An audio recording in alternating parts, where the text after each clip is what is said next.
And welcome back, everybody, to our afternoon session. We have two cases to hear this afternoon, and we'll start with the Department of Licensing and Regulatory Affairs versus Frank Lucente and Michael Herzog.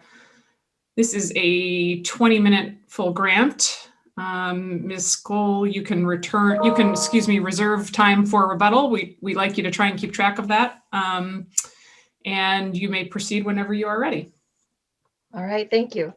Good afternoon, Your Honors. May it please the court. My name is Rachael Kohl, appearing on behalf of the claimant appellants in this case, Frank Lucente and Michael Herzog. I'd like to reserve 5 minutes for rebuttal.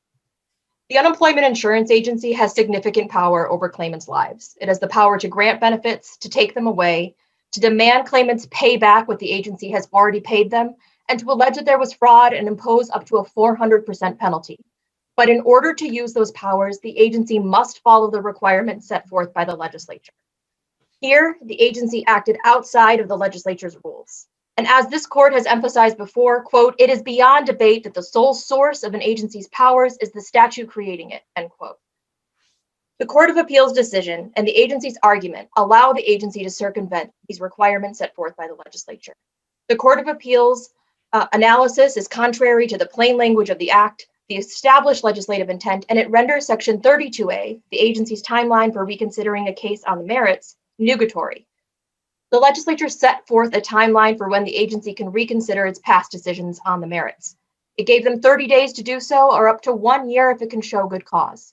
If there is a valid, timely reconsideration on the merits, and the agency reverses a prior payment decision to the claimant, that creates an overpayment that allows the agency to proceed to Section 62 of the Act, to issue, quote, "a determination requiring restitution." But here, the agency's reconsiderations of the claimant's cases were well outside of that 30-day requirement, and it failed to state any basis for good cause to keep it within that 1 year. Because the reconsiderations were untimely and they failed to include any basis of good cause, the legislature mandated that this kind of reconsideration, quote, "shall not be made," end quote, under Section 32A. It explicitly withheld this power to the agency to reconsider a case on the merits outside of this time frame. On a subsequent day, the agency issued restitution determinations in these cases under Section 62, which calculated the amount owed by the claimants. But because the agency exercised a power it did not have when it untimely reconsidered the case on the merits, there was no valid decision regarding any overpayment to move to Section 62 to collect. In order to get to Section 62, there must be a proper merits decision under Section 32A. The legislature also set this system up to be pro se, designed for claimants to be able to navigate the process alone. The legislature established that the claimant's first appeal of right is for the agency to review a protest of a determination. In fact, this is the claimant's only review before the non-adversarial body. But here, the agency never issued a fraud determination. The only thing it issued was a redetermination. Therefore, the agency never reviewed the claimant's appeal. It's merely sent the decision to the ALJ to review per Section 33 of the Act. The legislature does not permit the agency to skip a determination phase. As such, the agency issuing only a fraud redetermination was outside of the agency's power.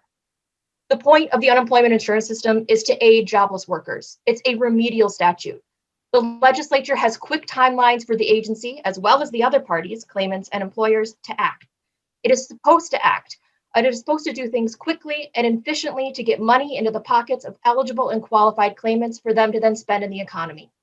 The legislature put these short timeframes on the agency and all other parties, but particularly the agency, so that it does not sit on its hands, allowing a claimant to be paid when it had information that it should have reviewed in time to prevent that payment.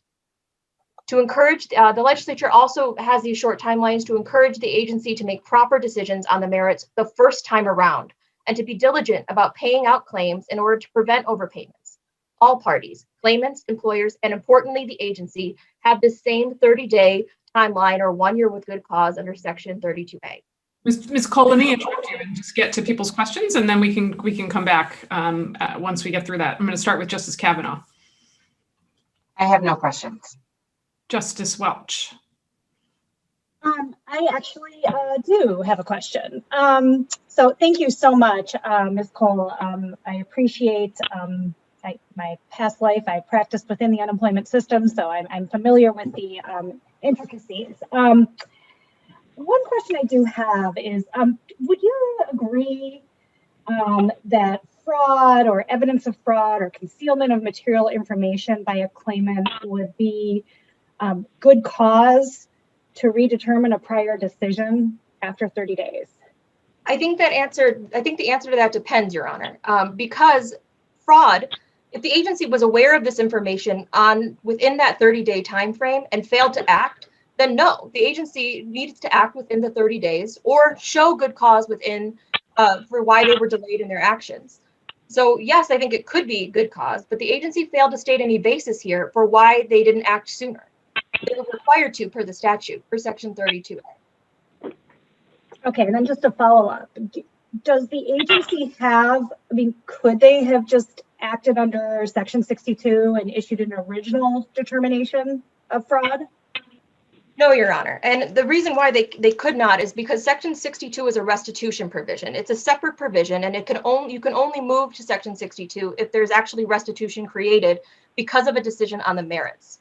The legislature actually made this quite clear that Section 32A is the only part of the act that governs the agency's ability to reconsider on the merits. In 2017, when the legislature was moving to amend the act, they amended Section 32A to extend the time frame from the 30 days or 1 year with good cause to up to 3 years to fine for fraud.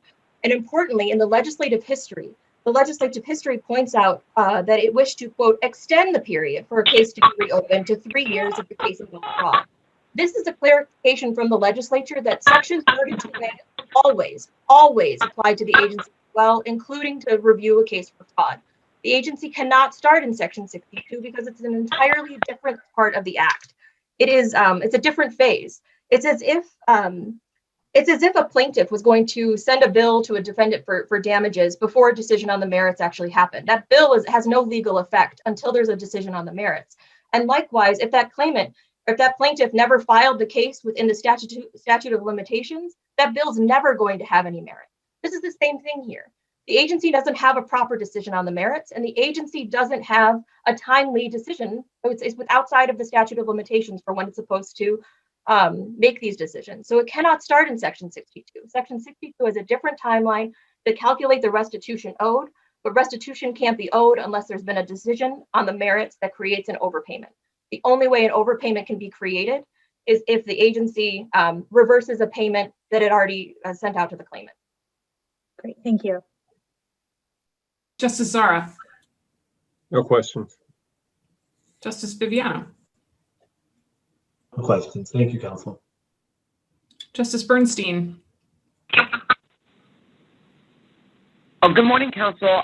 Thank you for being with us. I have no questions for you today. Thank you, Judge. Justice Clement. No questions. Ms. Kohl, let me ask you one question.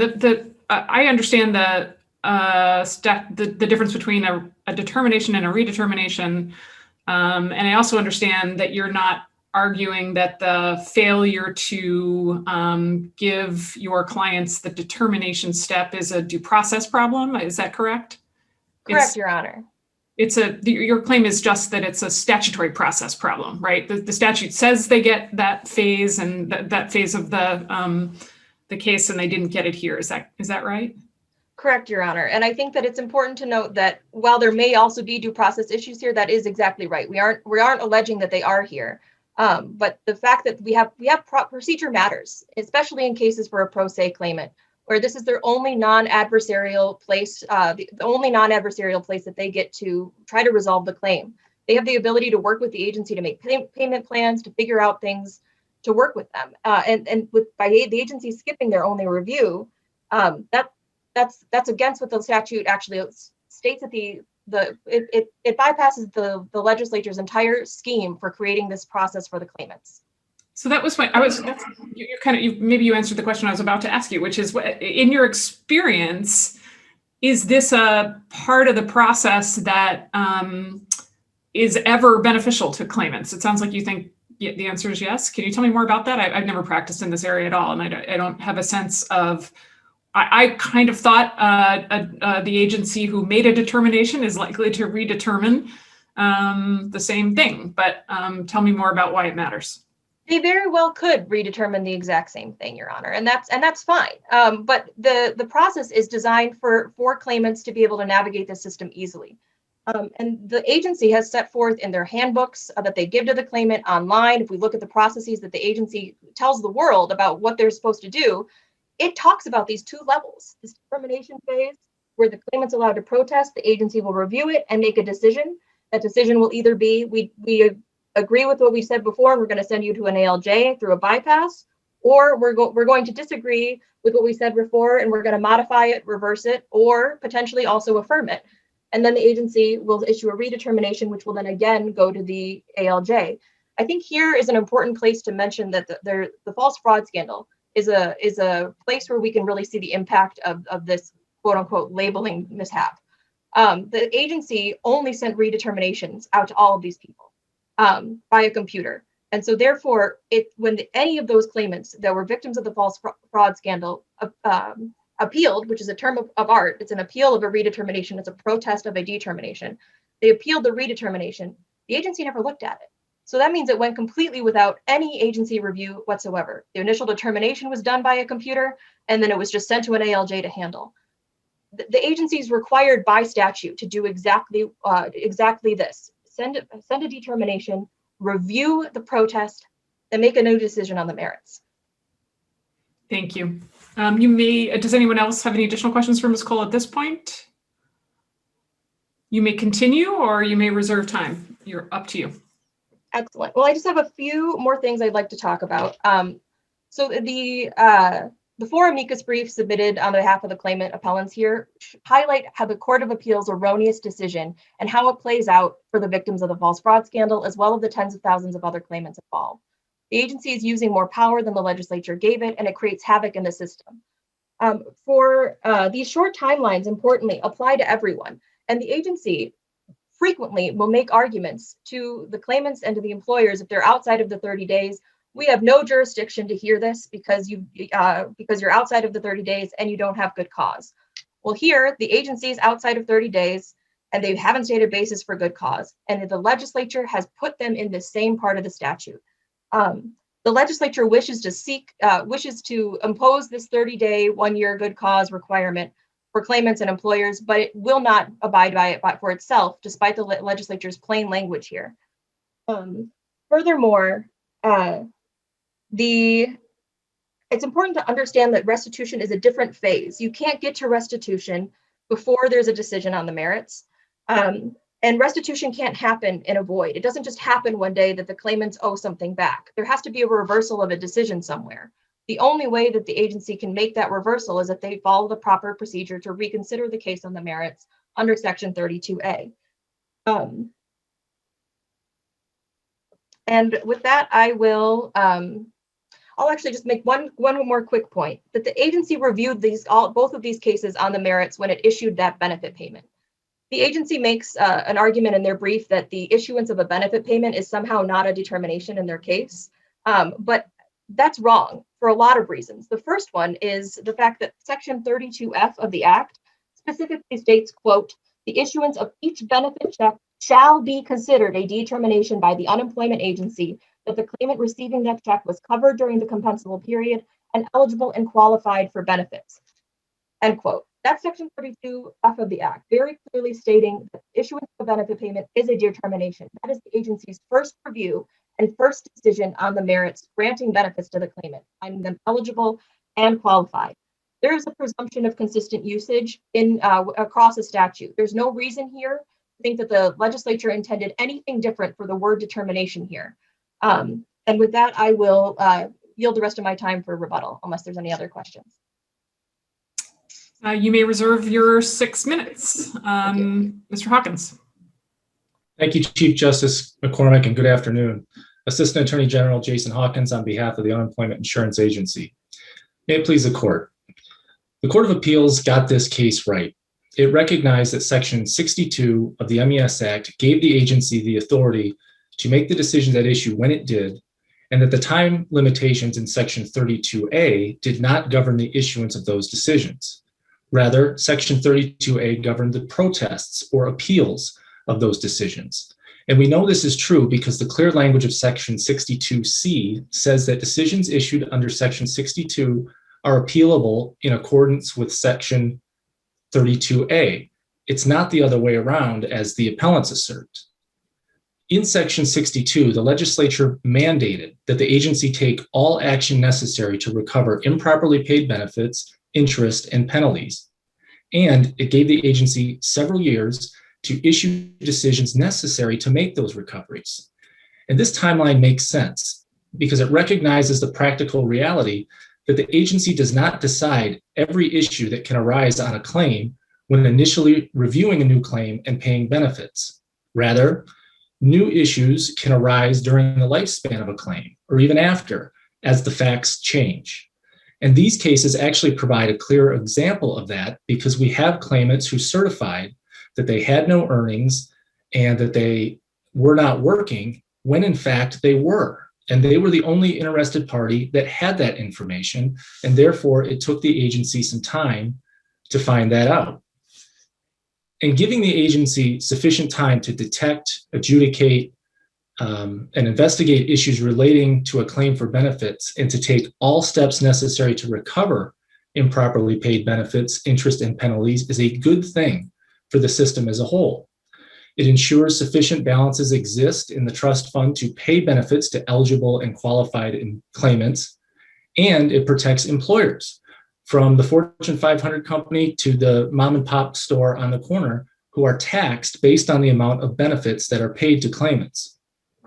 But the appellants asked this court to overlook that statutory language and those practical realities and to adopt their interpretation of the MES Act that the agency has to adjudicate all possible eligibility, qualification, and fraud issues relating to a claim for benefits when a claim is filed, and that the agency has only 30 days or maybe 1 year to issue any other decision on those issues. But there's a reason why several courts, including multiple Court of Appeals panels, have rejected appellants' assertion. The MES Act simply does not support it. And the same is true for the appellant's assertion that labeling the decisions redeterminations instead of determinations provided a basis to nullify or void those decisions. Reviewing courts have regularly reversed such action as lacking in statutory support and recognizing that such labeling does not deprive claimants of any rights provided to them under the MES Act. Chief Justice McCormack, I'm happy to pause at this point. Thank you. I was going to interrupt you, but you beat me to it. Thank you very much. I will start again. Who did I start with? Justice Cavanagh? Yeah, I have no questions. Justice Welch? Just a real quick one. Thanks, counsel. I'm just wondering, do we know why the agency issued these as redeterminations versus determinations? I don't know the answer to that, Justice Welch. And again, I think if you look at the substance of what they are, I think they are, for all practical purposes, determinations because they are the first written decisions on the disputed issue here, that the fact that the claimants were working and had earnings and therefore were not eligible for the benefits that they received. But in direct answer to your question, I don't know why that appeared at the top of those documents. Great, and I understand you weren't involved with the underlying processing of the claims, but I appreciate that. Thank you. Counsel, same question I asked your friend on the other side. And given her answer, I'm curious. I mean, the claimants clearly lost out on an opportunity that the statute gives them to get a resolution before an adversarial process set in. Why shouldn't the agency be held to the statutory process? Well, I certainly wouldn't assert to this court, Chief Justice McCormack, that the agency shouldn't be held responsible to the statute and the requirements that are imposed upon it thereunder. I guess the point here is that issuing a document entitled redetermination does not mean that that can be voided or nullified. There's nothing in the MES Act that says that is a consequence of doing it. But I guess as far as depriving the claimants of a step, certainly the statute talks about determinations and redeterminations, but it gives the agency clear discretion to issue a redetermination or not. It does not have to in every case. It can act within its discretion to take a protest of a determination. It can issue a redetermination. It doesn't have to, or it can do what it did in this case, transfer the matter to an ALJ for a full evidentiary de novo hearing.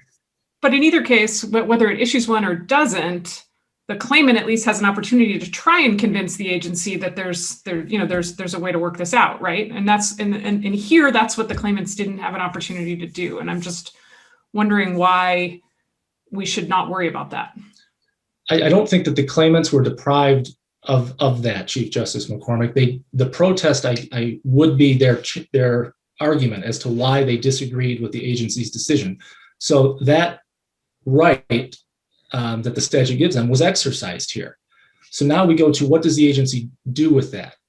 It can issue a redetermination, or it can transfer the matter to an ALJ. It exercised its option to transfer it to the ALJ here. So that the action of protesting or trying to convince the agency why its decision was wrong happened here. What we're talking about is what the next step is, and the agency's position is it is not required to issue a second decision, a redetermination on that protest. It can do exactly what it did here and transfer the matter to an ALJ. I see. Okay. Justice Zahra? Thank you. Counsel, if we accept your reading of section 62, which allows the agency to make fraud determinations in the first instance without needing to have made any sort of redetermination prior to that, what purpose would section 32A serve? So Justice Zahra, 32A works as, section 62 and 32A work together. And when you look at the language of 62C, it clearly says that a decision issued under 62 is final unless it is protested pursuant to section 32A. So by issuing a fraud decision under 62, it's in no way eliminating section 32A. 32A just simply isn't triggered yet. It would be once that decision is issued. And if an interested party wanted to protest that, they could do it under 32A. And can you give me some circumstances when the agency would initiate something under 32A if we adopt your reading of section 62? So to take the decisions issued, I guess in this case, so the November 2010 and October 2017 decisions that were issued. So now we have a written decision on the disputed issues, namely working while collecting and fraud. So now that that's issued, then the timeline in 32A triggers. So the agency could review that written decision on its own within 30 days or up to a year with good cause. But we don't get there until we have that first written decision on the disputed issue. And in this case, that happened, like I said, in October 2010 and November 2017, when the agency issued the decisions under section 62. All right. Is there any reason to think that section 32A could not be used to make a fraud redetermination? No, assuming that we have an initial fraud written decision, then any reconsideration of that or protest of that would take place pursuant to 32A. All right, thank you very much. Justice Viviano? No questions. Thank you. Justice Bernstein? So, Counsel, I'm just going to ask, like I like to do, just a very simple, straightforward question. Is it your position that the agency did everything correct? Well, Justice Bernstein, with the caveat, I guess, that I already said with Justice Welch about the labeling of the decision, the issuance of the decisions were done pursuant to section 62A. They were proper under that statute. They were issued well within the timelines in that statute. So yes, from that perspective, I would say that the agency acted properly as the Court of Appeals held in this case. Thank you. Justice Clement? Questions? You have plenty of time if you want to proceed, Mr. Hawkins. I guess I would just say, Chief Justice McCormack, that in response to a couple arguments made by the appellants, that they're just, I guess, simply incorrect when they say Section 62 did not authorize the issuance of the decisions that touch on a claimant's eligibility or qualifications for benefits. I think, as Ms. Kohl said, restitution doesn't just happen. The agency couldn't just say to a claimant, you owe us this money because you were overpaid benefits and you owe us penalties. They have to issue decisions establishing that.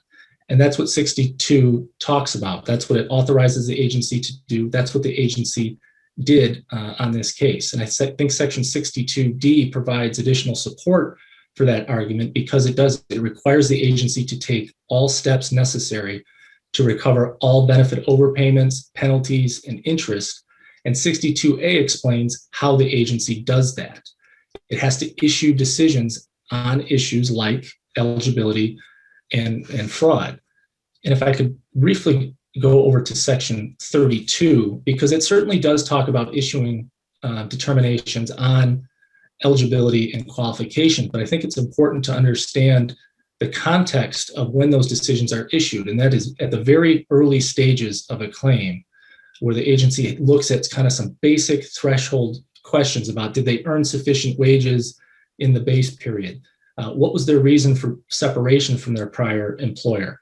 So they're not looking at every possible issue that could arise on a claim. They're just kind of looking at those basic threshold ones.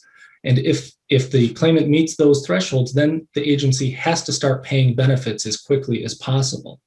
But the trade-off for that, again, I think appears in Section 62, when you recognize that certain issues can pop up much later in a claim. The agency certainly cannot predict that claimants are going to certify well into a claim that they're not working and that they have no earnings when in fact they are. Those issues simply don't arise at the time period that the adjudications in Section 32 are issued. As far as the benefit checks themselves, certainly the language of Section 32D as it appeared in 2010 and 32F in 2017 does say that a payment of a benefit check shall constitute a determination that the claimant is eligible and qualified for those benefits. But importantly, that is not the type of written determination on a disputed issue that would trigger the timelines in Section 32A. And the Court of Appeals held as much in the McBride decision, because if you look at the terms of 32A, it talks about decisions that are mailed or personally served on a claimant. That simply doesn't happen, especially today. I don't even think the agency issues or mails benefit checks anymore. So it's just talking about something different. There's no path from 32F to 32A. In fact, the statute says if an employer files a protest under 32F, then the agency proceeds under Section 62. And lastly, I would just in response to the statement about the false fraud scandal, that's simply not an issue here. The decisions that are before this court were not issued in the time period that Ms. Kohl is describing as the false fraud scandal. So it's simply just not an issue that's before this court. I'd be happy to answer any questions that the court may have. If not, then the agency respectfully asks that the court affirm the Court of Appeals decision. Thank you, Mr. Hawkins. Are there additional questions for Mr. Hawkins? I have one more question. Great. The Court of Appeals ruled in your favor. Do you think that do you believe the Court of Appeals correctly characterized the labeling issue, and is it consistent with your reading of Section 62? I think the Court of Appeals held that labeling them redeterminations did not provide a basis to void or nullify them. And certainly the agency agrees with that conclusion and makes that contention to the court today. Okay, thank you. Thank you, Mr. Hawkins. Ms. Kohl, you have some rebuttal time. Thank you, Your Honor. So I'd like to respond to a few of the things that Mr. Hawkins brought up. The first being that Section 62C means that that the agency's restitution determinations are appealable per Section 32A. That is correct. The restitution determination issued under Section 62A would be appealable through Section 32A's timeline within 30 days or 1 year with good cause. But a restitution determination isn't valid without a decision on the merits, denying benefit, reversing a decision to pay out benefits in the first place. For example, even in the circuit court brief of the agency below in Lucente, the agency admits in its circuit court brief that it miscalculated the amount of a restitution owed by Mr. Lucente, and it shows exactly why the legislature would have an appealable provision of a restitution determination. The calculation of the agency might be wrong. So in order to protest the calculation by the agency under Section 62 is appealable, because the restitution determination is appealable, but it's only as to the amount owed, not to the merits. And the agency's brief below highlights how difficult it is to correctly determine how much people are owed, which also explains why the legislature gave more time under Section 62 to figure out exactly how much claimants are owed. Because when the agency makes a reconsideration of a case on the merits under Section 32A, a reversal of any of those benefits can cause significant harm to claimants. They have to then pay back the thousands of dollars that they received and already likely spent. And if fraud is involved, there's potential of a 400% penalty, highest in the nation. There's no other state that comes anywhere close to 400%. The closest other state is one other state with 100%. The agency has given significant power to be able to do this, but they have to reconsider a case on the merits first. So to respond first, the Section 62C, which allows the agency or any claimant or an employer to protest a restitution determination, yes, you can protest a restitution determination as to the amount owed. But in order to get to restitution, there still needs to be a decision on the merits. And Justice Zahra hit it on the head that this renders this nugatory. 32A would be nugatory if the agency is allowed to simply issue a decision under Section 62. The legislature made it extremely clear that the agency's ability to review a case, including for fraud, is in Section 32A and 32A alone. The legislative intent can be seen in the legislative history, as I discussed before, where the legislature wrote that they wish to extend the time period to reopen a case from 30 days or 1 year with good cause to 3 years, and they amended Section 32A to allow the agency to have a longer time frame to reconsider a case for fraud. Furthermore, Section 62 was also amended during this time to further clarify that the only powers Section 62 have is to issue restitution determinations, not decisions on the merits. A fraud case in and of itself is a case that has two parts to it. There's a fraud decision, and then there's an underlying ineligibility or disqualification reason. Fraud, in order for someone to have committed fraud, they had to have received benefits that they were not entitled to. In order for them to not be entitled to them, there needs to be that underlying decision of eligibility or disqualification under the Act. Mr. Hawkins also makes an argument that the unemployment agency doesn't consider all issues when it issues a benefit payment, but that is wrong. Based on the exact language of Section 32F to begin with, it's a decision that the claimant is eligible and qualified. He cites McBride, but I think McBride is important to understand that when the agency was issuing these benefit checks, it failed to send any appeal rights to the employer to know how to protest the decision to pay out benefits. Because the agency failed to send out appeal rights to the employer, it told the time frame for the employer to appeal that determination. But importantly, McBride in the Court of Appeals held that the issuance of a benefit payment was in fact a determination. Furthermore, the agency has access to much superior info. It has the power of the state behind it. It has the ability to search for wages for claimants and to be able to find information and to be able to root out anything that has been incorrectly reported to the agency. And it can do so quite quickly, as we saw with Midas. And he mentions that Midas is not a part of this case, but it is a part of this case. This case is a decision before Midas was implemented and after Midas was implemented. And the decision showing that the agency in 7 years, from 2010 to 2017, did not change its practices and was acting outside of the legislature's intent. And in between these 7 years is the 2 years of the false fraud scandal between 2015 and 2013 and 2015. And the amicus brief submitted in this case highlight the impact of the Court of Appeals decision, rendering Section 32A completely nugatory. The agency also argues that it needs time to be able to detect fraud. Well, the legislature has given them that time, and the agency, importantly in this case, could have done it right. They were within 1 year. They simply needed to state a basis for a good cause, and then we would not be here on that issue today. They did not, though. They stated no basis for good cause.